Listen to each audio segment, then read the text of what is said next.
Hey, what's going on YouTube? Alabama Reloader here. So coming to you today from the range. So what happened? I just got to show you guys. I think on the last video I just posted, I had talked about how those last 2-3 shot groups, I was just going to pull the bullets because I couldn't remember what the powder charges were. I couldn't remember how high I went because I had left this sheet at home. But I actually started at 56, so our max was 56.2 with ram shot big game, and I started at 56 with those 3-shot loads, 3-shot group to test. So we had two, groups under an inch at 56.2, 56.3. So that's the max charge, and then 1/10 over. So I only ended up going, 3/10 over max. So I'm going to go ahead and, instead of pulling those, I'm going to go ahead and shoot those just to see how they look. So that's what you guys are about to see, and then probably drive down to the target. So I'm out here. I'm the only one on the range. Again, I'm telling you guys, this is a great deal if you're close by. This deal's hard to beat. And with this rifle, I just shoot off bags. It doesn't have a spot for it doesn't have a sling stud for a bipod.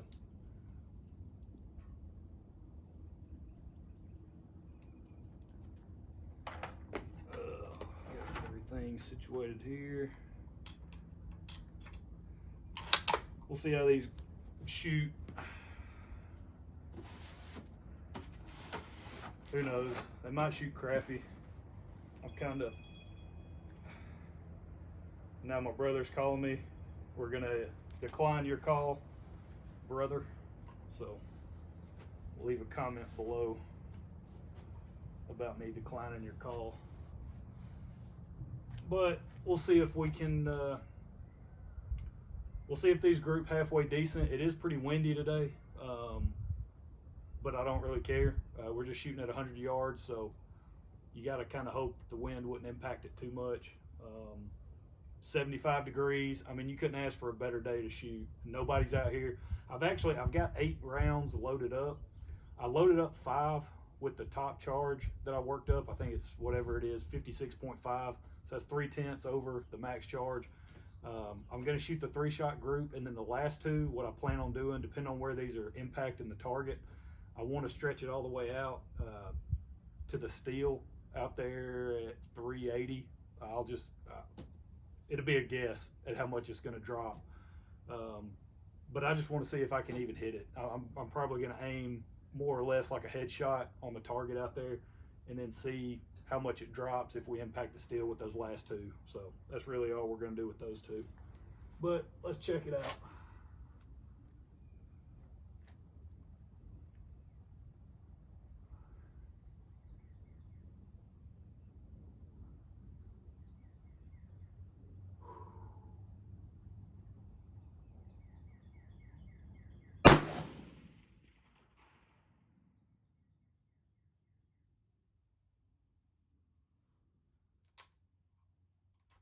By the way, I hate shooting 30-06.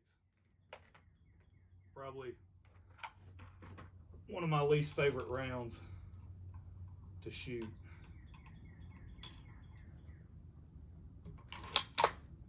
So you better be glad I like you, Richard. Otherwise, I'd be like, nah, I'm good.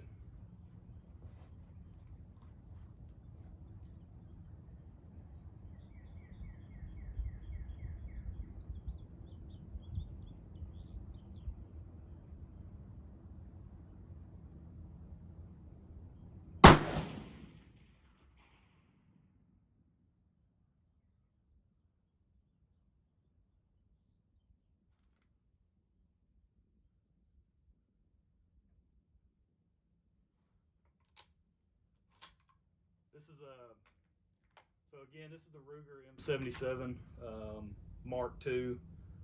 Pretty sweet rifle. I forget how old Richard said the rifle was, but I mean the action and the barrel, everything. I mean it looks brand new basically. a very interesting stock that it has on it, but just a really nice rifle overall.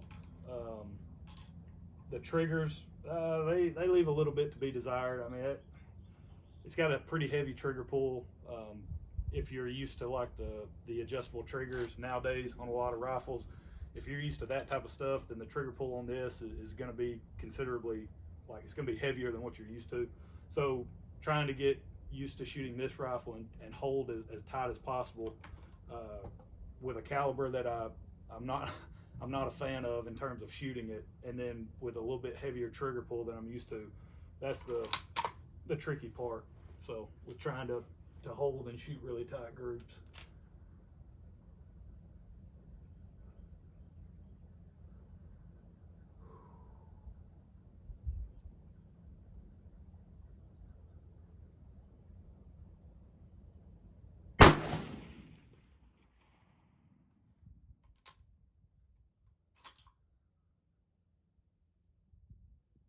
And on these, I mean, the primers are flattened, a little bit flatter than some of the lower charges that we've shot.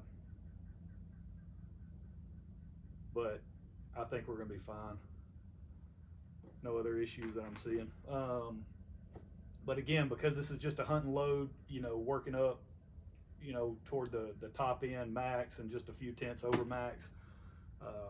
This is not a load. You know, I'm going to load up 40 of these total and give them to him. This is not something he's going to go out and shoot every weekend. And, you know, you definitely don't want to run high pressure rounds. You know, you don't want to sit there and just go mag dump a bunch of these. That's not necessarily the smartest thing to do. So, but for going on an elk hunt in the fall or the winter, definitely fine for that. Looks like somebody's pulled up down there at the pistol area.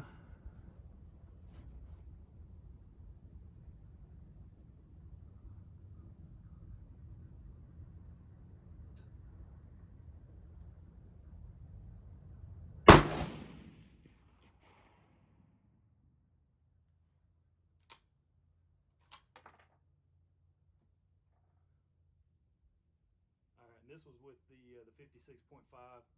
So this is, let me just double check, make sure I'm still recording, by the way. I'm doing this on my phone with a little janky tripod. Yeah, you guys can see me. But so this is 3/10 over the max.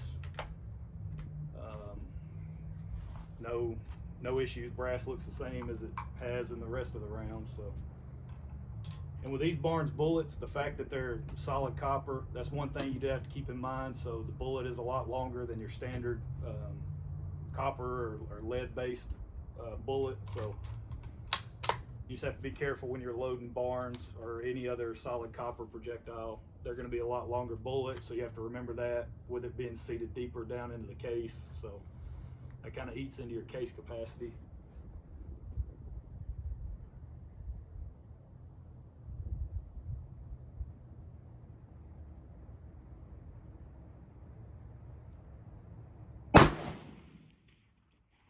But that's really the reason why I wanted to start off about as long a overall length as I felt comfortable going with. We've got about, I think, 40 thousandths jump to the lands. Barnes recommends starting with 50 thousandths off the lands and then working back from there. Don't go any longer than that. Just work back shorter. And so that's kind of what we're starting with. We're going to kind of go by their recommendation, even though we're 40 thou instead of 50. It'll be all right. But one thing I did do, I'll go over this in the next video when we're actually at the reloading bench. I changed the seating stem. I'm using a Hornady, just a normal 308. It's actually a 308 bullet seating die, but Hornady, their bullet seating dies are, from what I understand, universal. So if you get like a 308 bullet seating die, you can seat 30-06 no problem. They just go by diameter. And so on that, what I did, I changed out the seating stem, because on the velocity test, the initial velocity test that we loaded up, those 20 rounds, I was marking up the bullet a little bit with the seating stem that came in the die, came with the die set. So I went and bought a new seating stem. I cannot remember which one I bought for the life of me. I think it was like whatever their 30 cal, might have been like the A-tip stem or something like that. It was one of the stems you can just buy separately. And that thing, there's no marks on these bullets whatsoever. I mean, they're perfect. So that is one change that I made after the velocity test. I did go with a different seating stem.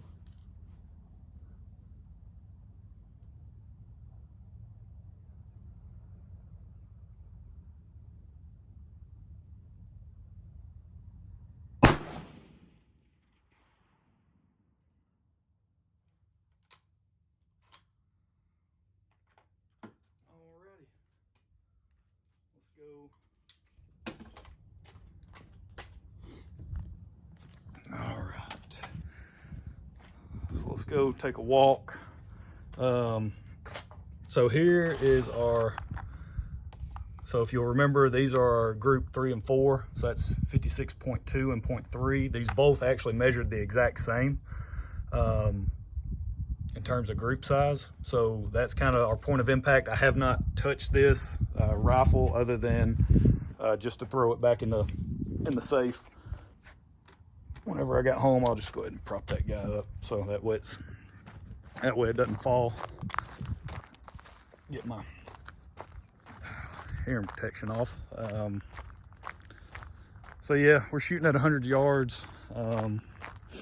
Just checking to see if we can kind of get lucky on this first go around to really not necessarily limit our load development, but you know, I don't really want to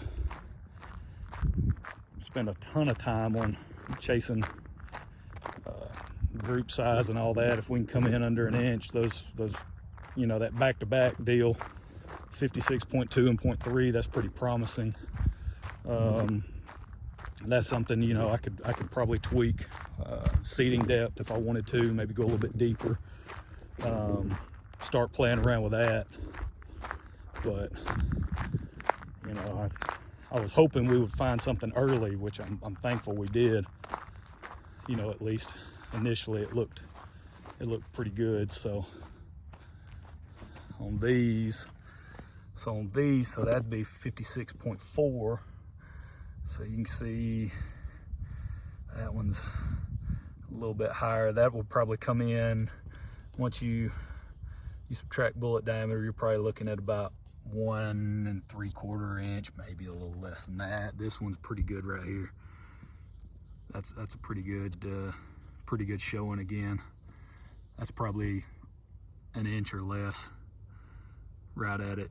I mean, that's pretty promising if you ask me. And point of impact, if you'll remember from the target back there at the bench, man, that's basically that's pretty much what we were hitting with those other groups. So that's good stuff. That's kind of what I was hoping to see. That, I mean, that could have been me. First shot, I didn't put any shots through the rifle, just roll up, you know, jump down, shoot 3. So, I mean, again, that could have been me, whatever. Now, there's some steel way out there at 380. We're just going to freaking guess and send it and see what happens. We've got, looks like we were just a little high, which will be perfect. We're going to zero this rifle at 2 inches high at 100. And so that goes back to the criteria that kind of Richard laid out for me before I even started the load development. So y'all go back and check out kind of the first couple videos of this whole load development process.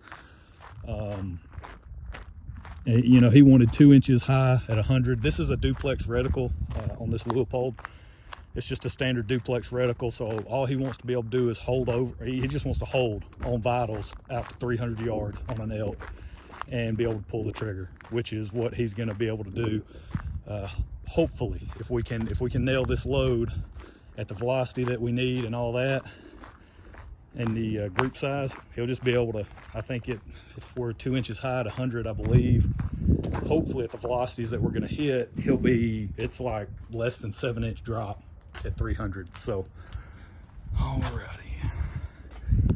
Let me see. set you guys back up so you can watch me. Not that you really care. I don't have a target camera. I don't have any of that fancy stuff. So pretty much all we're going to be doing is seeing if we can. This is a 3.5 to 10 power scope.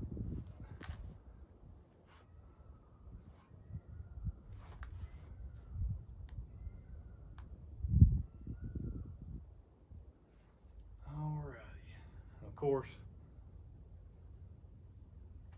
looks like my target is in the way. My line of sight for what I'm wanting to shoot. So, yep, I'm gonna have to move y'all.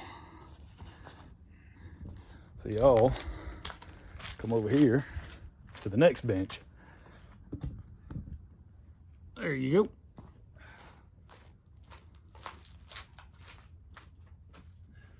I mean, I would prefer to be able to shoot off a bipod when I'm doing all my testing. I would rather do that, but this rifle does not have that capability. I don't know if there's some kind of aftermarket thing you can buy for this type of stock, but we ain't fooling with it.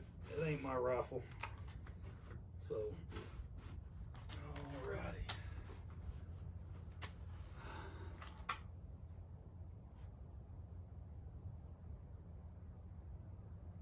All right, there we go. That's what I was wanting. I was wanting to get on a target that we could just hold. All right, here we go. Let's see if we even hit it.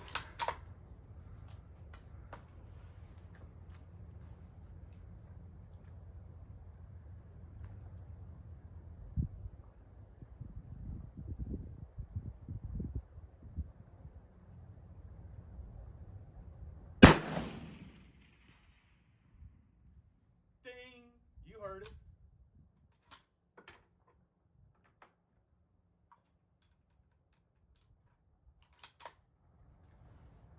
Let's try one more again.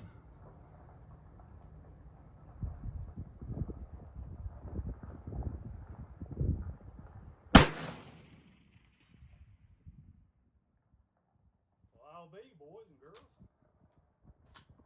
That's out to 380. I'll take it. Not too shabby. Not too shabby at all. Let's go see what we can see. So that seemed like it was too easy. I don't know. What do y'all think? What do we have here? Oh, somebody's shooting some 30-06. They ain't picking up the brass. Don't they know that stuff is like gold these days?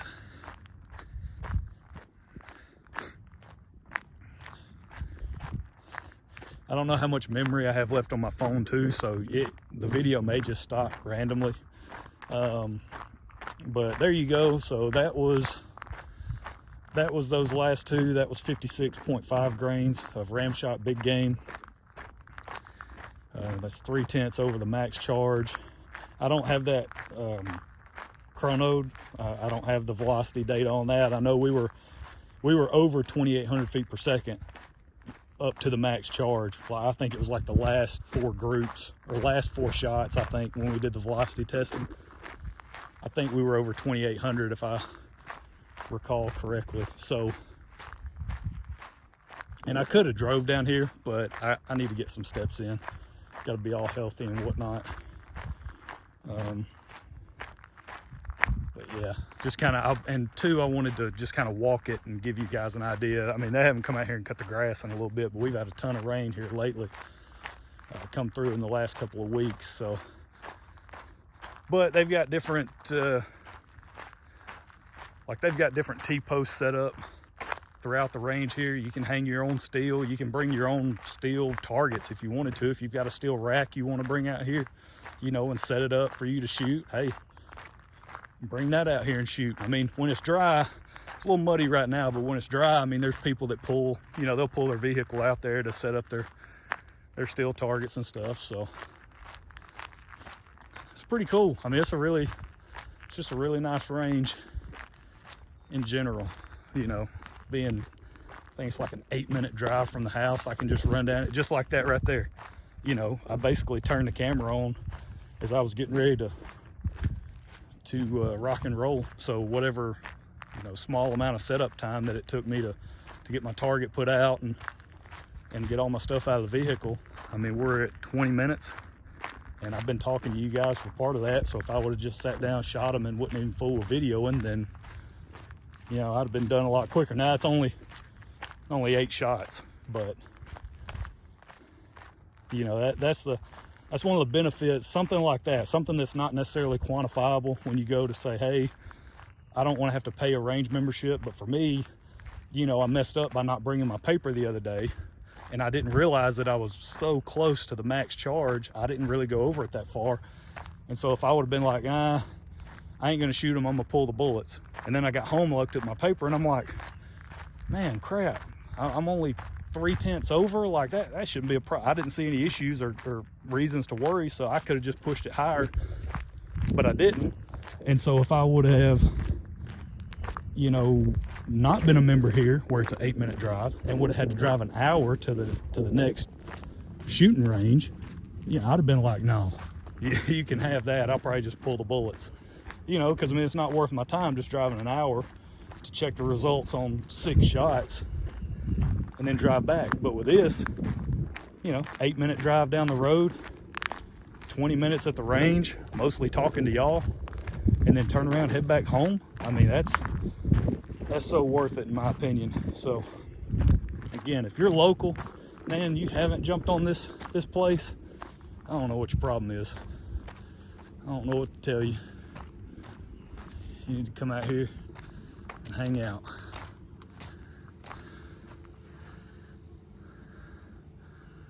Alrighty.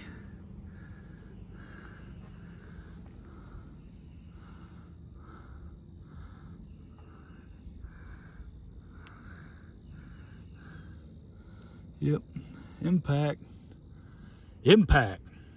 I was holding a little bit higher on this one. On that one, I think I was holding, you know, kind of more up here in that range. On the bottom one, I was holding a little bit lower. I didn't really have a good point of aim on this. I just knew I wanted to hold at the head, and then and if I held at the head, I didn't know what the drop would be out to 380. But I mean, crap, doesn't look like much. Yeah, nice, sweet. So there we go. These two are old down here. Those two are old, so those two are mine. Yeah, good stuff. So I think that's where we're gonna leave it, guys and gals. I appreciate y'all coming along for the ride. I know it's a long video, only for 8 shots, but just kind of walk you through. You know, once I got back and realized, man, I could have definitely shot those the other day and been fine. I was kind of kicking myself, so I just ran over here today, try to finish that up. That way, I just kind of know, hey, the groups are acceptable, or no, they're not, or, you know, do I want to try to move forward with the 56.2, 0.3, kind of that range right there. I'm thinking that's what we may go with. We might roll with that 56.5. I don't know. We got to get back. Our case capacity is going to change. That was all new, brand new Lapua brass. So now that we have once fired, you know, our case capacity is going to change a little bit. It's going to increase. Now we just got to go back and process all this brass and just do some follow-up testing and make sure that what we're seeing is just not a fluke, you know, not something that's just gonna occur with new brass. But we can get once fired, load it back up, come out, confirm. I'll probably load more up at, I'll probably do 56 point. What I'll do, I think, so I'm saying this on camera so I can just hold myself to it. I think what I'm gonna do is go back, because I've got 10 more. I've got 10 more bullets. I've got to order another box, but I've got 10 more. So what I may do is load up three shot groups. So 56.3, 0.4, and 0.5. Load those up.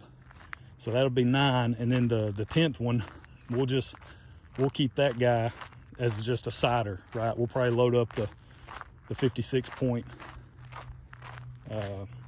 probably just do the 56 or whatever, probably just throw a random charge in there just to burn it, and that'll be our warm-up shot, right? Like today I didn't really have one, so may do that next time, so that way I can really feel more confident in that first group that I shoot, that first 3-shot group. Because I mean, I'm kind of confident about that 3-shot group, the first one that I shot today, but I'm not, you know, super confident that yes, I held, you know, as good as I could have. If I would maybe burned a warm-up shot, maybe it would have been a little tighter, maybe not, who knows. So that's it. That's where I'm going to leave you guys. Hope y'all enjoyed it. I just wanted to give you a little bit different look today, and we will catch y'all next time. Y'all have a good one. Make sure, oh yeah, by the way, if you stick around to the end of this video, then over here at Hobbs Island Shooting Range on Saturday, I believe it's Saturday coming up, they're going to be doing a NRL, I think it's NRL, whatever it is, 22 competition, 22 long rifle competition. So if y'all want to come out, check that out, come participate in it, y'all do that. But it'll be a good time. I'm gonna try to work it out. I doubt I will come compete, but I would like to come watch it. I would like to come check it out. And also, don't forget, go check out Mr. Big Guns in Huntsville. If you're looking for anything reloading wise, if you're looking for AR parts, or you want to build your own AR, they got a ton of strip blowers and all that stuff in there. So y'all go check them out. And then also go see Robert, my buddy Robert over at Midway Pistol in Gurley. Go check out those guys. Got any firearm needs, you run out there. Ammo as well. That's just another source for some ammo if you're looking for some. So that's it. There you go. That's the rifle side. This is the rifle side. They got, I think, a 50 yard on the other side of that berm, and then pistol further down. But all right, that's it from the shooting range again. So appreciate y'all joining me. We'll catch y'all next time. Y'all have a good one.